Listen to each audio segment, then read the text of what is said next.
welcome to 2024. I hope you all had a really prosperous festive season, and if so, that it continues. If not, time to get going. For the sake of balance, I'm going to talk about both liquor and gaming, just a little bit about liquor, but I'm going to focus on gaming. So from a liquor licensing point of view, we've been advised, and we've known this for a while, that there was going to be a fairly significant review of the legislation, which is a positive thing, has largely been driven by us. So there was a desire on government's part to review the rats and mice parts of the legislation after the reforms, and we took the opportunity to use that as a platform to actually dig more deeply into the legislation and what was possible. So one of the things that has been of concern was the change from the hotel licence category to a hotel and general licence category, which has had some unintended consequences, and some would say has devalued the traditional hotel licence. So we've had a lot of advocacy with government about that. It looks like, and we'll need to wait and see when the draft consultation paper is released, but it looks like there will be a shift back towards a unique hotel licence category, which will make hotels special again and add value to them, which is fantastic. With that will probably also become some obligations surrounding that, but it's all about balance, and that's to be expected. So watch this space. The release of that consultation, we believe, is imminent. Moving on to gaming. Now, as we know, across the nation, each jurisdiction has been having thought bubbles about different kinds of regulation and harm minimisation measures, and things at the end of the day that would see additional impost on industry in terms of their gaming rooms.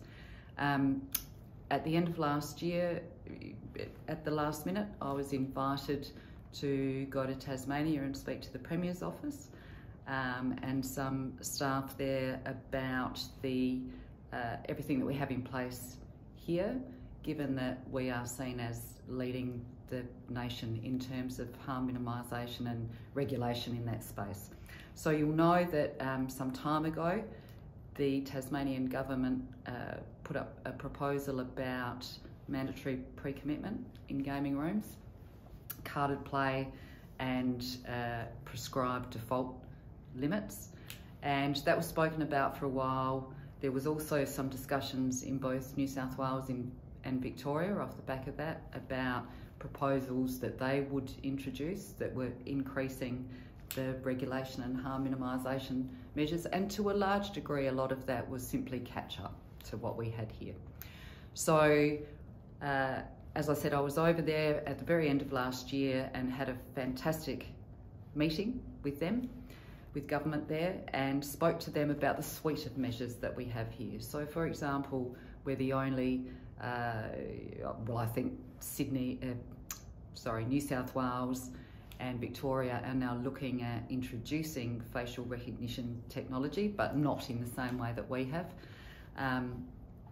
Spoke to them about our early intervention agency, Gaming Care, and how that works. Spoke to them about our mandated training and a whole range of other things that we have here that nobody else across the nation has. So that's a positive step forward, because the talk around poker machines, the potential harm that they can cause, and what governments are doing to regulate that and minimise that is never going to go away.